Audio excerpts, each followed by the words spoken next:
ప్రార్థన చేసుకుందాం. స్తోత్రం. సకల ఆశీర్వాదాలకు కారణభూతుడా ప్రియ పరలోకపు తండ్రి, ఇదిగో నైనా ఇక్కడ 2-3 కూడి ప్రార్థిస్తే వారి మధ్యనే ఆత్మస్వరూపిగా ఉంటానని వాగ్దానం చేస్తున్న దేవుడు, మీరు మా మధ్యన ఆత్మస్వరూపిగా ఉన్నారని నమ్ముచున్నాం తండ్రి.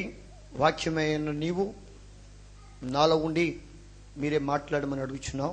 కూడి వచ్చిన ప్రతి ఒక్క బిడ్డను మీరే దీవించి ఆశీర్వదించి దినదీవునితో నింపమని, మహిమ ఘనత ప్రభావాలు మీరు మాత్రమే పొందుకోమని మా నజరేయుడైన యేసుక్రీస్తు నామములో అడిగి వేడుకుంటున్నాము తండ్రి. ఆమేన్. దేవునికి స్తోత్రం. ఇక్కడ యోహాను ఆసియాలో ఉన్న 7 సంఘములకు శుభమని చెప్పి వ్రాయినది, వర్తమాన భూత భవిష్యత్ కాలములో ఉన్నవాని నుండి, ఆయన సింహాసనము ఎదుట ఉన్న 7 ఆత్మల నుండి, నమ్మకమైన సాక్షియు, మృతులలో నుండి ఆది సంభూతుడుగా లేచిన వాడును, భూపతులకును అధిపతి అయిన యేసుక్రీస్తు నుండి. దేవునికి స్తోత్ర. ఈ ప్రకటన గ్రంథం అంటే జరగబోయే సంగతులు ముందుగా తన దాసులైన వారికి ఆయన తెలియజేస్తూ పలికిన మాటల్లో మొట్టమొదటిగా 7 సంఘములను వ్రాయబడి ఉంది. ఆసియాలో ఈనాడు ఎన్ని సంఘాలు ఉన్నాయి చెప్పండి?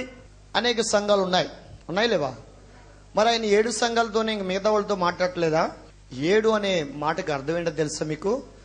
7 సంపూర్ణం. దేవునికి స్తోత్రం. అసంపూర్ణం కాదు. ఈ భూమి మీద ఉన్న ప్రతి ఒక్క సంఘానికి, దేవునికి స్తోత్రం, ఏదో ఒక్క సంఘానికి సంబంధించి కాదు, లేకపోతే కొన్ని సంఘాలకి సంబంధించి కాదు. ఆయన భూమి మీద ఉన్న ఆయన వధువు సంఘంగా పిలువబడే సంఘాలన్నిటిగా ఆయన చెప్పే మాట 7 సంఘములతో ఇక్కడ రాయబడి ఉంది. దేవునికి స్తోత్రం. మరలా 7 ఆత్మలు అని అక్కడ రాయబడి ఉన్నాయి. అంతేకాదు, గొర్రె పిల్లకి 7 నేత్రాలు ఉన్నట్లుగా, లేకపోతే 7 కొమ్ములు ఉన్నట్లుగా. అంటే దేవునికి 7 నేత్రాలు ఉంటే కానీ కనపడవా? లేకపోతే 7 కొమ్ములు ఉండాలా? ఇదంతా దేనికి సాదృశ్యంగా ఉందంటే ఆయన సర్వాధికారానికి. దేవునికి స్తోత్రం. అంటే ఆయన పరిపూర్ణమైన సౌందర్యము గలవాడు, లోపం లేనివాడని ఆయన గురించి చెప్పాలంటే అనేక విషయాలు ఉన్నాయి. ఆయన అధికారులు వేరు, ఆయన సర్వాధికారి. దేవునికి స్తోత్రం. కొందరు అధికారాలు కొంత మాత్రమే పనిచేస్తాయి, కొన్ని సంవత్సరాలే పనిచేస్తాయి, లేకపోతే ఈ భూమి మీద ఉండగానే పనిచేస్తాయి. కానీ యేసుక్రీస్తు ప్రభువారు ఆయన సర్వలోకనాథుడు అని పిలువబడ్డాడు. ఆయన దేవుని స్తోత్రం. సర్వలోకనాథుని యొక్క మందసం వారి ముందు నడిచినప్పుడు యార్దన్ ఏమైంది? ఏకరాశిగా నిలిచిపోయింది. దేవునికి స్తోత్రం.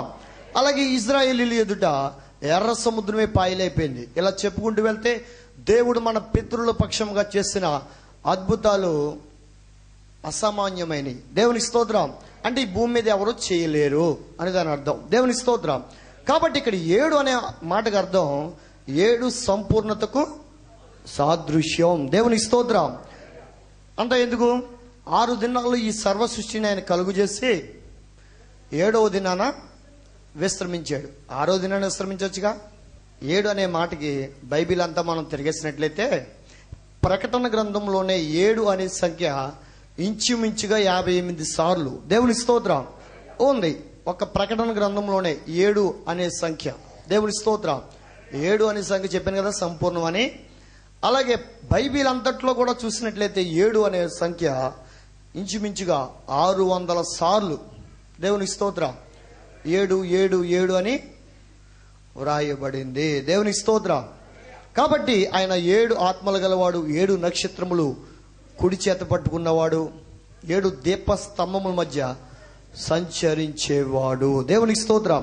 చూద్దాం. నిర్గమకాండం 8వ అధ్యాయం 11వ వచనంలో ఆయన 7వ దినాన్ని పరిశుద్ధపరిచి పవిత్రపరిచి దాన్ని ఆశీర్వదించి ఆ రోజున విశ్రమించినట్లుగా మనం చూస్తున్నాం. ఇజ్రాయేలీలకి అది కట్టడ 7వ దినం.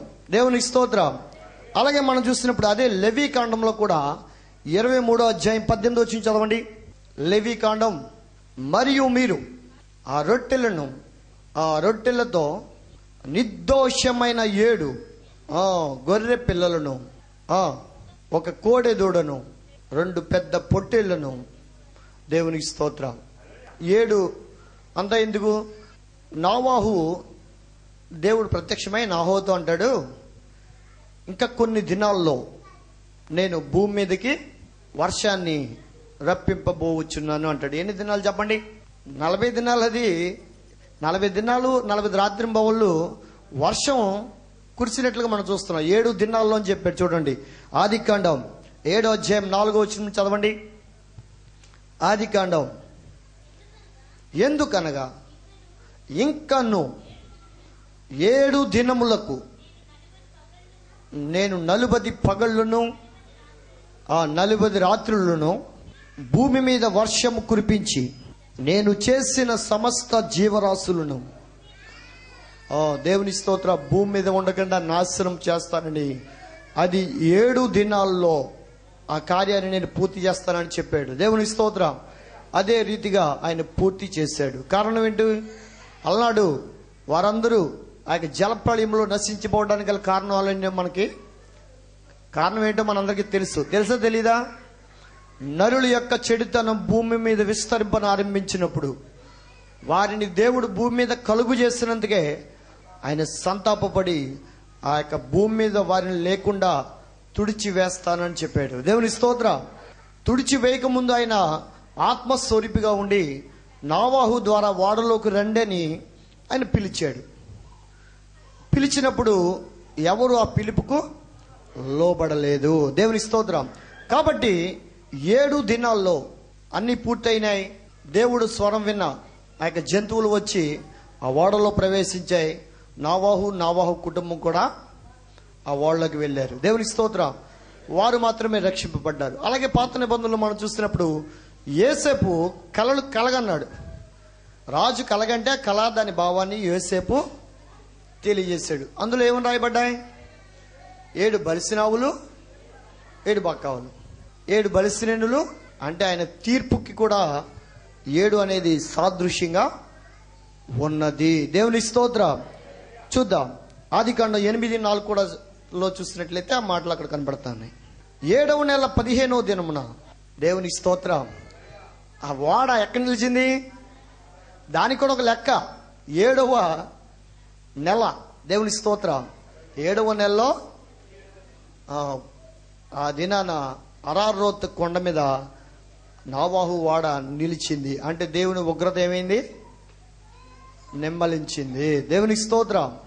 కాబట్టి 7వ నెల అక్కడ చూసుకోవచ్చు. అలాగే 33:4 చదవండి. అదే ఆదికాండం. యాసావు ఎదుర్కొన్న పరిగెత్తి అతన్ని కౌగిలించుకొని అతన్ని మెడ మీద పడి ముద్దు పెట్టుకొనెను. వారిద్దరూ కన్నీరు విడిచిరి. 33:3 వచనం. వారి ముందర వెళ్ళుచు తన సహోదరుని సమీపించే వరకు, దేవునికి స్తోత్రం, యాకోబు గారు తన అన్నగారి ఎదుట ఎన్నిసార్లు సాష్టాంగ పడ్డాడు? 3 సార్లు పడచ్చుగా. అంటే దీని అర్థం ఏంటంటే, నేను చెప్పేది ఏంటంటే, 7 ఒక పరిశుద్ధమైన సంఖ్య అనుకోవచ్చు. అది పరిపూర్ణమైన సంఖ్య. దేవుని స్తోత్ర. ఆ సంఖ్య ఆదికాండంలో మొదలుపెట్టి ప్రకటన వరకు మనకి అనేక సార్లు కనబడతా ఉంది. అలాగే ఎరుకో చుట్టూ దేవుడు ఏం చెప్పాడు? 7 సార్లు తిరిగి 7వ దినాన 7 సార్లు తిరగమన్నాడు. కేకలు వేయమన్నాడు. దేవుని స్తోత్రం. ఆ కేకలు వేసిన వెంటనే ఏమయ్యాయి? ఎరుకో గోడలన్నీ కూలిపోయాయి. దేవుని స్తోత్రం. కాబట్టి ఇక్కడ మనం చెప్పుకోవచ్చు, అదే ఆదికాండం 41వ అధ్యాయం మొదటి నుంచి చదవండి. దేవుని స్తోత్రం. ఫరో కలగన్నాడు. ఆ కలలో అతడు ఏటి దగ్గర నిలిచి ఉన్నప్పుడు అతనికి కనబడింది ఏంటంటే, 7 బలిసిన ఆవుల్ని 7 బక్కావులు తినేసినట్లుగా 7 అనే సంఖ్య అక్కడ మనకి కనబడతా ఉంది. క్రొత్త నిబంధనలో కూడా అనేక సార్లు మనం చూడొచ్చు. చూడండి, మత్తయి సువార్త 15:37 కూడా చదవండి. అప్పుడు ఆయన కూర్చుండిన 7 రొట్టెలను ఆ చేపలను పట్టుకొని దేవునికి స్తోత్రం. 7 రొట్టెల గురించి ఎక్కడ రాయబడింది? మత్తయి సువార్తలో 7 రొట్టెల్ని కొన్ని చిన్న చేపలను ఆయన పట్టుకుని ఆశీర్వదించినప్పుడు ఎన్ని వేల మంది తిన్నారు? స్త్రీలు పిల్లలు కాక 4,000 మంది తిన్నట్లుగా మనం చూస్తున్నాం. దేవుని స్తోత్రం. కాబట్టి ఇక్కడ యోహానుతో దేవుడు మాట్లాడే మాటలు ఏమని? ఆసియాలో ఉన్న 7 సంఘాలకి. దేవుని స్తోత్రం. ఆ 7 సంఘాల గురించి అనేక సార్లు మనం వివరణ కూడా చూసాం.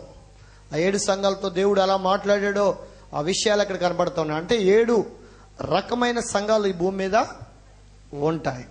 నువ్వు అది ఎందులో ఉన్నావో నిన్ను నీవు పరీక్షించుకోవాలి. దేవుని స్తోత్రం. కాబట్టి 7 పరిపూర్ణమైన సంఖ్య. 58 సార్లు ఉంది ప్రకటన గ్రంథం అంతా. మీరు చదవండి. ప్రకటన గ్రంథం అంతా మొదటి నుంచి మీరు చదవండి. నేను 58 సార్లు అని చెప్పాను కదా. మీరు చదివి ఇంకా ఎక్కువ ఉన్నాయో తక్కువ ఉన్నాయో నాకు చెప్పండి. దేవుని స్తోత్రం. ప్రకటన గ్రంథం అర్థం అవుదండి అంటారు కొందరు. అంటే మర్మాలు అందులో ఉన్నాయి. ఆ మర్మాలు తెలియాలంటే ఆత్మ ద్వారా మాత్రమే అవి సాధ్యపడతాయి. దేవుని స్తోత్రం. ఈ ఆత్మ సంగముతో చెప్పుచున్న మాటలు చెవి గలవాడు వినుగా కానీ కూడా అక్కడ వివరణ ఇవ్వబడింది. దేవుని స్తోత్రం. చూద్దాం.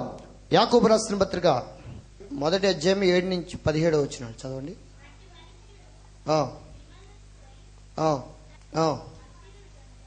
అస్థిరుడు గనుక ప్రభు వల్ల తనకేమైనా దొరుకునని. దేవుని స్తోత్రం. అంటే ఆయన ఏది ఇచ్చినా సంపూర్ణంగా మనకు అనుగ్రహించేవాడు. దేవుని స్తోత్రం. అసంపూర్ణంగా దేవుడు మనకి ఏది ఇవ్వడు. ఆ విషయాన్ని మనం గుర్తెరగాలి. అనగా ఏంటంటే దేవుడు ఆయనకు కలిగిన సమానమైన సంపూర్ణత మీరును కలిగి ఉండాలంటాడు భక్తుడు. దేవుని స్తోత్రం. కాబట్టి మనం ఆయన అడిగి పొందుకునే వారిగా ఉండాలి. దేవుని స్తోత్రం. 1 పేతురు 8వ వచనం. నిబ్బరమైన బుద్ధి గలవారై మెలకుగా ఉండుడి. మీ విరోధి అయిన అపవాది గర్జించు సింహం వలె ఎవరిని మృంగుదునా అని వెదుగుతూ తిరుగులాడుచున్నాడు. లోకమందున్న మీ సహోదరుల యందు ఈ విధమైన శ్రమలే నెరవేర్చున్నవని ఎరిగి విశ్వాసమందు స్థిరులై వానిని ఎదురించుడి. దేవుని స్తోత్రం. అంటే విశ్వాసం మనకి ఎలాంటి విశ్వాసం అయి ఉండాలి? ఇప్పుడు యోహాను ద్వారా దేవుడు మాట్లాడుతున్నాడు ఏమని? ఆయన పరిపూర్ణమైన వాడు కాబట్టి మీరు కూడా పరిపూర్ణులుగా ఉండండి అంటాడు. దేవుని స్తోత్రం. మనం పరిపూర్ణులుగా ఉండాలంటే ఏం చేయాలి?